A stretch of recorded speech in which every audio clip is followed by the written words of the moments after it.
नमस्कार मित्रांनो, मी प्राध्यापिका डॉक्टर शुभांगी राठी, भुसावळ येथील श्रीमती पक कोटेच्या महिला महाविद्यालयात मी राज्यशास्त्राची प्राध्यापिका म्हणून कार्य करत आहे। मित्रांनो, आपण निवडणुकीच्या व्यवस्थापनाच्या संदर्भात अभ्यास करतोय। या निवडणूक व्यवस्थापनाच्या संदर्भात आपण बहुपर्यायी प्रश्नांचा विचार करत असताना यापूर्वी किती भाग बघितले? यस, 3 भागांचा विचार केला। आज हा कितवा भाग आहे? चौथा। मित्रांनो, आपण 4 भागात एकूण 80 प्रश्नांचा विचार करणार होतो। यामध्ये 60 प्रश्नांचा विचार, प्रत्येक भागात 20 प्रश्न, 3 भागामध्ये 60 प्रश्नांचा विचार आपण मागे केला। हा चौथा भाग आहे ज्याच्यामध्ये 20 प्रश्न आज आपण अभ्यासणार आहोत। राजकीय सहभाग आणि निवडणुकीच्या संदर्भातले हे 20 प्रश्न म्हणजे इलेक्शन मॅनेजमेंटशी कोरिलेटेड असलेले हे 20 प्रश्न। तर प्रश्न क्रमांक कितवा येणार मग? 61वा। 61वा प्रश्न बघा इथे की रूश आणि अल्तॉफ, कोणी? रूश आणि अल्तॉफ यांनी सांगितलेल्या राजकीय सहभागाच्या पद्धती खालीलपैकी कोणत्या आहेत, असा हा प्रश्न आहे। मित्रांनो, आपण बघितलं की रूश आणि अल्तॉफ यांनी राजकीय सहभागाचे विविध स्तर सांगितले, विविध प्रकार सांगितले। तर त्यापैकी तुम्हाला खालील कोणत्या भागाचा समावेश राजकीय सहभागात होतो, असा प्रश्न आहे। मित्रांनो, आपण मतदान करतो म्हणजे राजकीय सहभाग आहे ना? यस, म्हणून हा पण आहे। औपचारिक चर्चेतील सहभाग, जेव्हा तुम्ही एखाद्या ठिकाणी एखाद्या पक्षाबरोबर, दबाव गटाबरोबर या ठिकाणी कोणत्या पक्षाशी सल्लामसलत किंवा चर्चा करतात, म्हणून औपचारिक चर्चेतील सहभाग सुद्धा त्याचाच भाग आहे। आणि जर तुम्हाला राजकीय पद मिळालं, नेतृत्व मिळालं, तर तो सक्रिय सहभाग आहे। आणि प्रशासकीय पद सुद्धा राजकीय सहभागाशी कोरिलेटेड आहे। त्यामुळे वरील सर्व हा पर्याय एकदम बरोबर सांगते, वरील सर्व। म्हणून रूश आणि अल्तॉफ यांनी सांगितलेल्या ज्या राजकीय सहभागाच्या ज्या पद्धती आहेत इथे दाखवलेल्या, त्या सर्वच्या सर्व रूश आणि अल्तॉफ यांनी सांगितलेल्या आहे। यानंतरचा प्रश्न क्रमांक 62 बघा, मतदान वर्तनावर प्रभाव टाकणारे घटक कोणते? मित्रांनो, आपण मतदानाला जातो आहे ना, आता तुम्ही गेलात की नाही मला एक्झॅक्ट नाही सांगता येणार, पण ज्यांनी मतदान केलं किंवा आपल्या कुटुंबातील व्यक्ती मतदान करताना किंवा शेजारी पाजारी मतदान करताना आपण पाहतो, तर या मतदानाच्या वर्तनावर, त्यांच्या वागण्यावर प्रभाव टाकणारे घटक कोणते?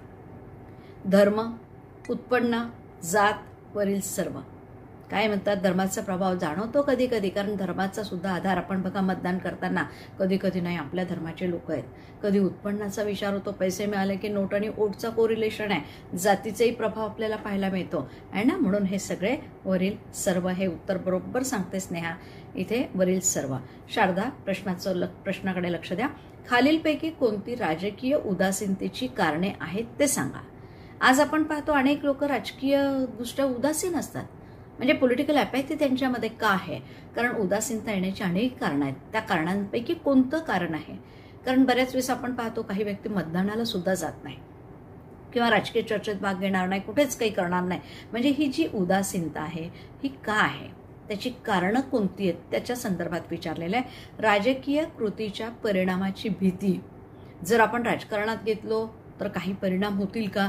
मी या पक्षाकडनं गेलो तर उद्या माझ्या बिझनेसवर काही होणार का परिणाम? म्हणजे ही जी भीती असते ना, ही भीती सुद्धा आपण पाहतो उदासीनतेला कारणीभूत नाही ठरते म्हणते। ओके, बिझनेस लोक आहे ना, बिझनेस करणारे लोक भीतीपोटी राजकीय प्रक्रियेत येत नाही। नंतर राजकीय कृतीची निष्फळता, म्हणजे नाही कळालं, राजकीय कृतीची निष्फळता म्हणजे मी राजकारणात जाऊन काय करणार आहे आणि माझ्या मतदानाने काय फरक होणार आहे, अशी निष्फळता जेव्हा आपल्या मनात असते तेव्हा सुद्धा उदासीन असतो। म्हणून राजकीय कृतीची निष्फळता जर असेल तर मित्रांनो उदासीनता येते। नंतर राजकीय सहभागासाठी आवश्यक प्रोत्साहनाचा अभाव आहे, म्हणजे आपल्याला कोणी मोटिवेट नाही केलं, कारण काही लोक काय असतात, घरात असतात, आपल्या कामामध्ये व्यस्त असतात। मग अशा व्यक्तींना जर कोणी मोटिवेटच नाही केला तर मग त्या ठिकाणी त्यांच्यामध्ये उदासीनताच राहते। काय घेणं देणं आपल्याला, कशासाठी राजकारणात जायचं, असा जो भाग आहे हा उदासीनतेला कारणीभूत ठरतो। म्हणून इथे आपण पाहतो बऱ्याच व्यक्ती प्रोत्साहनाच्या अभावामुळे राजकीय सहभाग घेत नाही। म्हणून या तिन्हींचा आहे ना, बरोबर सांगते शारदा, वरील सर्व हे उत्तर तू आधीच सांगितलं, म्हणूनच सांगितलंय। तिन्ही बाबी आहे की जी उदासीनता, राजकीय उदासीनतेची कारणं आहेत। यानंतरचा भाग बघा, राजकीय टिंबटिंब, याचा अर्थ व्यक्तीला एखाद्या राजकीय कृती, राजकीय व्यक्ती आणि राजकीय प्रकरणाबद्दल सामान्यतः रस नसणे होय। म्हणजे आता कशाबद्दल बघ, पर्याय वाचा, आता तिथे शब्द ठेवून बघा, राजकीय वर्तन याचा अर्थ व्यक्तीला राजकीय कृती रस नसणे असं आहे का, की राजकीय सहभाग, की राजकीय सामाजिकीकरण, उदासीनता. आत्ताच सांगितलं म्हणजे राजकीय उदासीनता.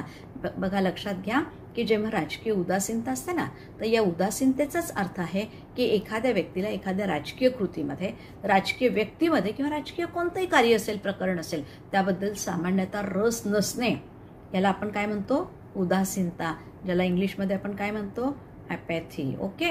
यानंतरचा भाग बघा, प्रश्न क्रमांक 66. आता प्रश्न क्रमांक 66 मध्ये लक्षात घ्या की राजकीय सहभागाच्या मार्गात येणारे अडथळे कोणते.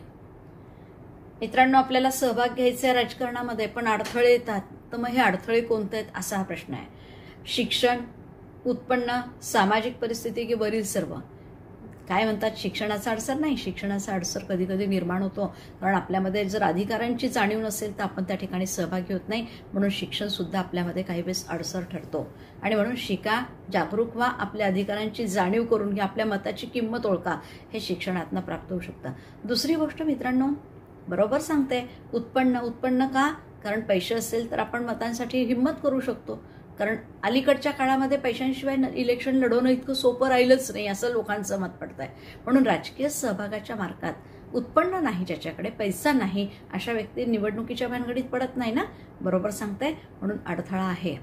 तिसरी गोष्ट आहे सामाजिक परिस्थिती, कारण आपल्याला मतं कुणाकडनं घ्यायची आहे, समाजातनं, आणि आपली सामाजिक परिस्थिती, आपला सामाजिक दर्जा जर तितका उंचावलेला नसेल तर लोक आपल्यावर विश्वास ठेवणार का, म्हणून इथे सामाजिक परिस्थितीचाही विचार केला जातो. म्हणून उत्तर काय येणार आहे, वरील सर्व, डी. म्हणून राजकीय सहभागाच्या मार्गामध्ये शिक्षण, उत्पन्न, सामाजिक परिस्थिती आणि अन्यही घटक आहे, पण इथे दिलेल्यापैकी तिन्ही घटक कारणीभूत असल्यामुळे उत्तर काय आलं, डी. ओके. यानंतर प्रश्न क्रमांक 67 बघा, मिलब्रॅथ यांनी सांगितलेल्या, कोणी सांगितलंय, मिलब्रॅथ यांनी सांगितलेल्या राजकीय सहभागाच्या पद्धती कोणत्या आहेत. म्हणजे तुम्हाला सहभागाच्या पद्धती, त्यावेळेस आपण वेगळ्या व्यक्तीचं बघितलं, तर इथे मिलब्रॅथचं बघतो. इथे मतदान आहे, कारण मतदान करतो म्हणजे राजकीय सहभाग आहे. राजकीय सहभाग याचा अर्थ आधी समजून घ्या, की अगदी आपण घरामध्ये चुलीजवळ बसून सुद्धा इलेक्शनच्या किंवा राजकारणावरच्या गप्पा करतो. सिलेंडरचे भाव वाढले, सरकार काय करतंय, अशा पद्धतीच्या ज्या गप्पा आहेत, तो सुद्धा पॉलिटिकल पार्टिसिपेशनचा भाग आहे. मग तुम्ही जाहीर सभेला जाणं असेल, एखाद्या पक्षाचे सदस्यत्व स्वीकारणं आहे, किंवा पक्षासाठी प्रचार करणं आहे, किंवा उमेदवारी स्वतः घेणं, किंवा निवडणुकीसाठी स्वतः उभं उमेदवार म्हणून राहणं, पक्ष श्रेष्ठी म्हणून त्या ठिकाणी सत्ता प्राप्त करणं, ह्या सगळ्या गोष्टी तिथे राजकीय सहभागाशी कोरिलेटेड आहे. मग आता मिलब्रॅथ यांनी सांगितलेल्या राजकीय सहभागाच्या पद्धती तुम्हाला विचारल्या. मित्रांनो, मतदान हा राजकीय सहभागाचा भाग हा येणार. नंतर उमेदवारास आर्थिक सहाय्य, हे सुद्धा येस, कारण जेव्हा इलेक्शनला एखादा व्यक्ती आपल्या जवळचा उभा असतो, आणि किंवा काही व्यक्ती भांडवलदार काय करतात, हा व्यक्ती निवडून आला तर उद्या माझी बाजू सांभाळून घेईल, म्हणून आर्थिक सहकार्य करतात, हा सुद्धा राजकीय सहभागच आहे, असं कोणी म्हटलंय, मिलब्रॅथने. कारण येणं प्रकारे प्रत्यक्ष नाही पण अप्रत्यक्षरित्या त्या सत्तेवर प्रभाव पाडण्याचा प्रयत्न आपला असतो, म्हणजे त्या दृष्टिकोनातून उमेदवाराला निवडून आणण्यासाठी आर्थिक सहाय्य देणं, हे सुद्धा काय आहे, राजकीय सहभागाची एक पद्धत आहे. आणि निवडणूक लढवणे हा तर राजकीय सहभाग आहे, कारण आपण इलेक्शन लढवतोय, मेंबर होतोय, कॅन्डिडेट म्हणून आपण लोकांपर्यंत पोहोचतोय, प्रचार करतो, प्रसार करतोय, आणि सत्ता मिळाली तर सत्तेवर बसणार आहे, म्हणून निवडणूक लढवणं हा राजकीय सहभागाचा प्रकार आहे. याचा अर्थ मित्रांनो काय आलं उत्तर, यस. शारदा म्हणते डी लिहा मॅडम, वरील सर्व, कारण इथे आपण पाहतो मतदान आहे, आर्थिक सहकार्य असेल, निवडणूक लढवणे, हे सगळे राजकीय सहभागाचेच भाग झाले ना, यस. यानंतर प्रश्न क्रमांक 68 बघा, मिलब्रॅथ यांनी राजकीय सहभागाच्या कोणत्या पातळीवरून राजकीय सहभागाचा आकृतिबंध तयार करण्याचा प्रयत्न केलेला दिसतो. आता मिलब्रॅथ यांनी काय केलंय, राजकीय सहभाग, आपला सहभाग आहे ना, त्याचे स्तर तयार केलेत. मग त्या स्तराच्या वरून त्यांनी कोणत्या पातळीवरून राजकीय सहभागाचा आकृतिबंध तयार करण्याचा प्रयत्न केलेला दिसतो. आता इथे त्यांनी जे प्रयत्न केले त्याच्यामध्ये बघा, त्यांनी वरिष्ठ, मध्यम, कनिष्ठ, वरील सर्व, म्हणजे वरिष्ठ म्हणजे वरील अगदी सत्ताधीश जे असतात ते वर, नंतर राजकीय सहभाग सक्रिय असणारे मध्यम, आणि जे उदासीन आहेत ते कनिष्ठ आहे ना. राजकीय सहभागाचे विविध पातळ्या आहेत. मग यामध्ये वरिष्ठ, मध्यम आणि कनिष्ठ असा स्तर मिलब्रॅथ यांनी केला. तर मित्रांनो, हे तिन्ही स्तर आहे, म्हणून उत्तर काय येणार आहे, डी, वरील सर्व. म्हणून या 3 स्तराच्या आधारावर, 3 पातळीच्या आधारावर मिलब्रॅथ यांनी राजकीय सहभागाचे या ठिकाणी आकृतिबंध तयार केलेला आहे. हे आपल्या लक्षात येतं. यानंतरचा प्रश्न घ्या. मिलब्रॅथ यांनी, आता आपण पाहिलं 3 स्तर बघितले, त्यांनी 3 प्रकारच्या म्हणजे वरिष्ठ, कनिष्ठ आणि मध्यम अशा पद्धतीने त्याचा आकृतिबंध तयार केला. पण हा आकृतिबंध तयार करत असताना मग मध्यममध्ये काय येणार किंवा मग वरिष्ठमध्ये काय, कनिष्ठमध्ये काय, अशा पद्धतीची जी चर्चा केलेली आहे त्यानुसार हा प्रश्न आहे की मिलब्रॅथ यांनी राजकीय सहभागाच्या किती पातळ्या विशद केलेल्या आहेत.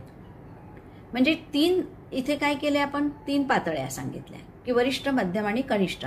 पण याच्यामध्ये सुद्धा वरिष्ठामध्ये सत्ता शोधणं आहे ना, सत्ता मिळवण्यासाठीचं वरिष्ठांची नेत्यांची मर्जी सांभाळणं, नंतर मग तिकीट मिळवणं, तिकीट मिळवल्यावर आपण काय करणार, निवडणूक लढवणार, निवडणूक लढली की मग आपण सत्ताधीश बनणार, म्हणजे सत्ता शोधक, सत्ताधीश, असे वेगवेगळे प्रकार ज्या ठिकाणी आपल्याला पाहायला मिळतात. तर मित्रांनो इथे लक्षात घ्या की मिलब्रॅथ यांनी राजकीय सहभागाच्या एकूण ज्या पातळ्या सांगितल्यात ना, तर त्यात 14 सांगितलेल्या आहेत, हे आधी लक्षात घ्यायचं आहे. आणि त्यानुसार मग त्यांनी उदासीनता, मग राजकीय सहभागामध्ये केवळ तुम्ही मतदानाला जाणार, चर्चेमध्ये भाग घेणार, जाहीर सभेला जाणार, अशा पद्धतीच्या विविध पातळ्या या ठिकाणी विशद केलेल्या आहे. आणि अशा एकूण 14 पातळ्यांचा विचार मिलब्रॅथ यांनी केलेला आहे. यानंतरचा प्रश्न क्रमांक 70 बघा. मिलब्रॅथ यांनी वरिष्ठ, मध्यम आणि कनिष्ठ, जो आत्ता आपण 3 पाहिले ना असा आकृतिबंध, हा आकृतिबंध सांगितलाय. आता या आकृतिबंधामध्ये एकाखाली एक राजकीय सहभागाचे वर्गीकरण करून सर्व कृतींची टिंबटिंब क्रमाने मांडणी केली आहे. आता क्रम विचारलाय, म्हणजे इथे लक्षात घ्या हा आकृतिबंध आहे. या आकृतिबंधामध्ये वर आहे वरिष्ठ, मध्यम आणि हे कनिष्ठ, हे 3 स्तर त्यांनी या ठिकाणी 3 पातळ्या तयार केल्या आकृतिबंधाच्या आधारावर. मग एक राजकीय सहभाग आहे ना, एकाखाली एक आहे, ते या राजकीय सहभागाचे वर्गीकरण करून सर्व कृतींची टिंबटिंब क्रमाने मांडणी केली आहे. आधी काय दिलंय, वरिष्ठ, मग काय आलंय मध्यम, मग काय आलं कनिष्ठ. म्हणजे हा उतरता क्रम आहे की चढता आहे हे लक्षात घ्या. उतरता आहे ना, बरोबर आहे, कारण आपण वरून खाली येतोय. आधी वर वरिष्ठ आलंय, मध्यम आलंय, कनिष्ठ आलं, म्हणून इथे लक्षात घ्या हा उतरता क्रम या ठिकाणी मांडणी केलेली आपल्याला पाहायला मिळते. म्हणून उत्तर काय येणार आहे, बी. बरोबर आहे, इथे बी हे त्याचं 70चं उत्तर आहे, कारण इथे वरिष्ठ, मध्यम, कनिष्ठ वरून खाली उतरलेले आहेत. खालून वर गेलेत का चढत्या क्रमाने का नाही, उतरत्या क्रमाने. यानंतरचा प्रश्न क्रमांक 71 बघा. रूश आणि अल्थॉफ आहे ना, या विचारवंतांनी कोणत्या ग्रंथामध्ये राजकीय सहभागाचा आकृतिबंध दाखवून त्या आधारावर राजकीय सहभागाच्या पातळ्या दाखवण्याचा प्रयत्न केलाय. मित्रांनो, राजकीय सहभागाच्या संदर्भात वेगवेगळ्या विचारवंतांनी आपल्या सोयीने राजकीय सहभागाच्या पातळ्या म्हणा, त्यांच्या सहभागाचे वेगवेगळे स्तर या ठिकाणी स्पष्ट केले. पण रूश आणि अल्थॉफ या विचारवंताने एक ग्रंथ लिहिला आणि त्या ग्रंथामध्ये त्याचा आकृतिबंध दाखवलाय. मग तो ग्रंथ तुम्हाला विचारलाय, त्यामध्ये टायटल बघा, and introduction to political sociology आहे ना, पॉलिटिकल सोशॉलॉजी असा हा ग्रंथ आहे. नंतर पॉलिटिकल सिस्टीम आहे, त्यानंतर पॉलिटिकल सोशॉलॉजी फक्त दिलेला आहे आणि यापैकी नाही. कोणता ग्रंथ आहे, यस एकदम बरोबर सांगते स्नेहा, इथे and introduction to political sociology हा जो ग्रंथ आहे ना, या ग्रंथामध्ये केवळ पॉलिटिकल सोशॉलॉजीमध्ये नाही, and introduction to political sociology हा ग्रंथ कोणाचा आहे, रूश आणि अल्थॉफ. आणि यांनी त्याच्यामध्ये आपल्या राजकीय सहभागाचा जो आकृतिबंध आहे ना, तो त्यामध्ये स्पष्ट केलेला आहे. आणि त्या आकृतिबंधामधल्या मग वेगवेगळ्या पातळ्यांचा अभ्यास त्या ठिकाणी रूश आणि अल्थॉफ यांनी केलेला आहे. यानंतरचा प्रश्न क्रमांक 72 बघा. रूश आणि अल्थॉफ या विचारवंतांनी राजकीय सहभागाचे एकूण किती प्रकार सांगितलेले आहेत. म्हणजे इथे टाइप्स ऑफ पॉलिटिकल पार्टिसिपेशन कुणी सांगितलेले, रूश आणि अल्थॉफने. कोणत्या ग्रंथात सांगितलं, त्या ग्रंथाचं नाव आपण बघितलं. कोणता ग्रंथ, and introduction to political sociology, एकदम बरोबर आहे. आता याच्यामध्ये एकूण किती प्रकार सांगितले, कारण आकृतिबंधाचं वर्णन केलं पण त्याच्यामध्ये वेगवेगळे स्तर जे दिलेत किंवा पातळ्या दिल्या, ज्याला आपण प्रकार पण म्हणतो, मग असे एकूण किती प्रकार यांनी दिलेत. कारण मागच्या भागात आपण बघितलं की त्यांनी 14 प्रकार सांगितले. इथे मात्र रूश आणि अल्थॉफ यांनी सांगितलेले प्रकारांच्या संदर्भात जर विचार केला, जर माहिती असेल तर ठीक, अदरवाईज लक्षात ठेवा यांनी 11 प्रकार सांगितलेले आहेत. रूश आणि अल्थॉफने किती सांगितलेत प्रकार, 11 प्रकार सांगितलेले आहेत. यानंतरचा प्रश्न क्रमांक 73 बघा. प्रश्न क्रमांक 73 मध्ये दिले, खालीलपैकी कोणत्या विचारवंताने निर्णय प्रक्रिया आणि राजकीय सहभाग घेण्यासाठी 4 गोष्टींची आवश्यकता सांगितलेली आहे. लक्षात घ्या, डिसिजन प्रोसेसमध्ये आणि पॉलिटिकल पार्टिसिपेशन घेण्यासाठी 4 गोष्टींची आवश्यकता आहे असा विचार कोणत्या विचारवंताने मांडलाय? रुश नाही, कारण रुश आणि अल्तॉफ यांनी आत्ताच आपण बघितलं की या ठिकाणी किती पातळ्या सांगितल्या? 11. ओके. मिलब्रॅथने 14, म्हणजे मिलब्रॅथ येणार नाही. मग शेवटी कोण राहिलाय? रॉबर्ट ढाल.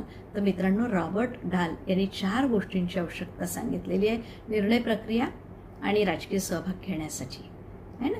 म्हणून राजकीय सहभागाचे एकूण 4 स्तर कोणी सांगितलेत? रॉबर्ट ढाल यांनी. म्हणून 73व्या प्रश्नाचं उत्तर काय आलं? यस गोविंदा, सी रॉबर्ट ढाल. यानंतरचा प्रश्न क्रमांक 74 बघा. राजकीय सहभागाचा सर्वात सोपा प्रकार खालीलपैकी कोणता आहे? एकदम इझी मेथड. आपल्याला पॉलिटिकल पार्टिसिपेट व्हायचे, राजकीय सहभाग घ्यायचा, पण इझी मेथड कोणती आहे?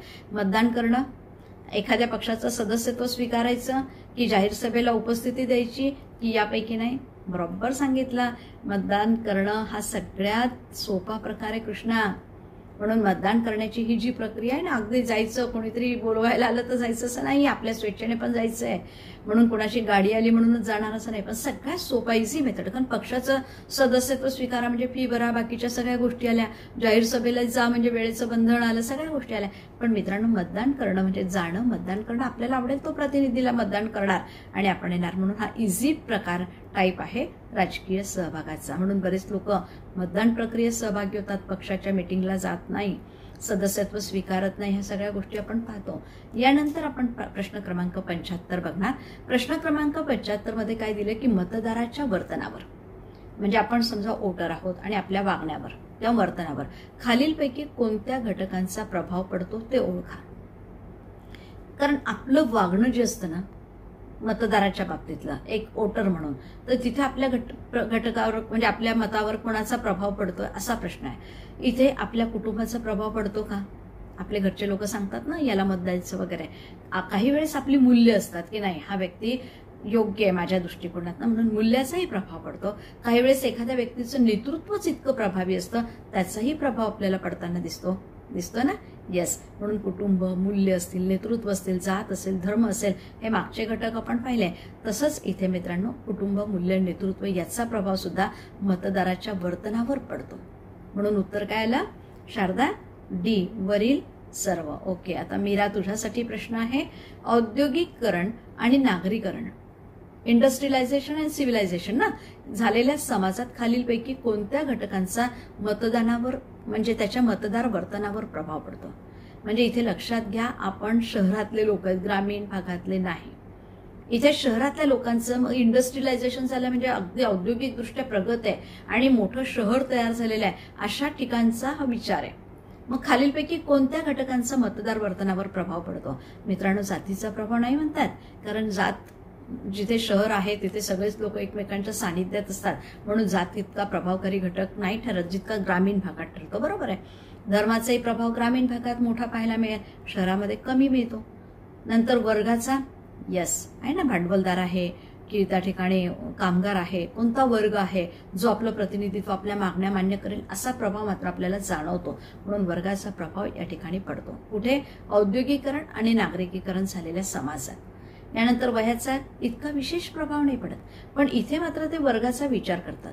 कारण इंडस्ट्रियलायझेशनची लोक असतील, भांडवलदारांचं प्रतिनिधित्व सांभाळणाऱ्यांवर म्हणजे आपल्या वर्तनानुसार प्रभाव पडतील. तर मजदूर लोक म्हणजे मजूर काय करणार आहे की जो व्यक्ती आपले हितसंबंध जपेल त्यांना मतदान करणार.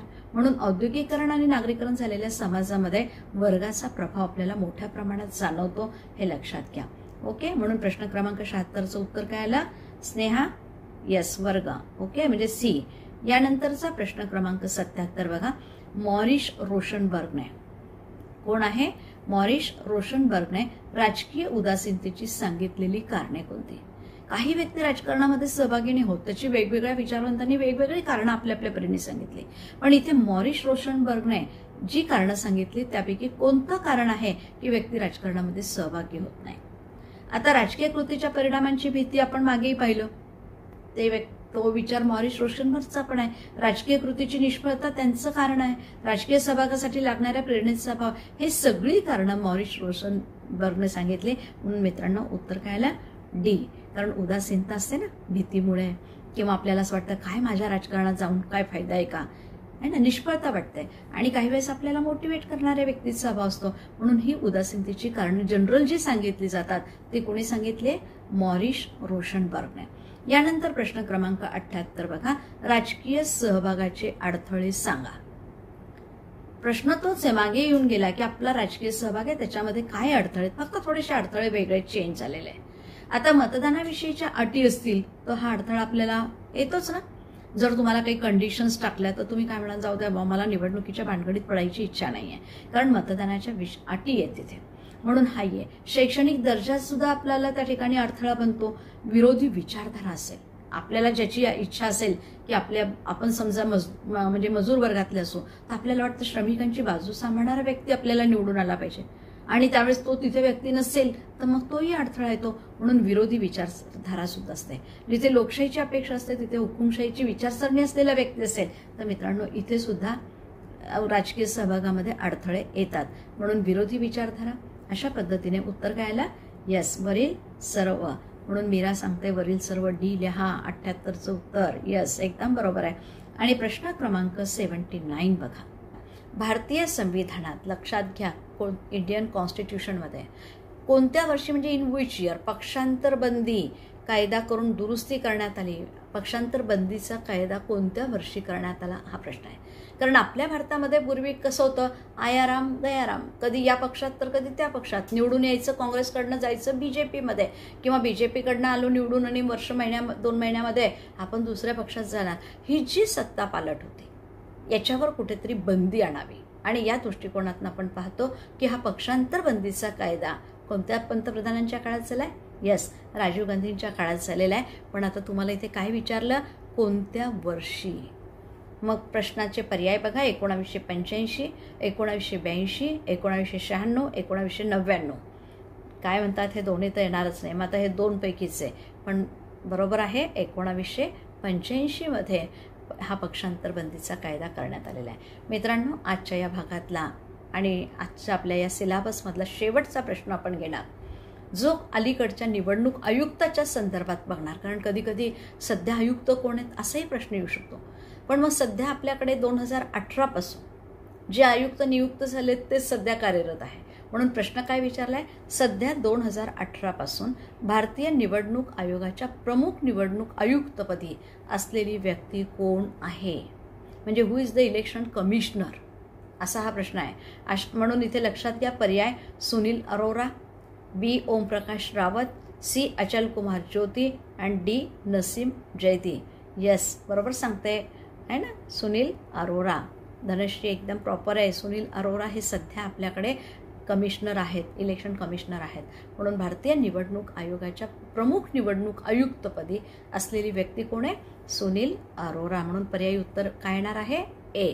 अशा प्रकारे मित्रांनो, आजच्या या भागामध्ये आपण 20 प्रश्नांचा अभ्यास केलेला आहे, जे प्रश्न राजकीय सहभागाशी निगडित होते आणि सध्याचे इलेक्शन कमिशनर कोण आहेत याच्यावर आधारित होते. अशा एकूण 80 प्रश्नांमध्ये आपण निवडणुकीच्या व्यवस्थापनाचा अभ्यास केलेला आहे. मित्रांनो, निश्चितच निवडणूक व्यवस्थापनाचे जे वेगवेगळे भाग आहेत या तिन्ही भागांचा विचार आपण केलेला आहे.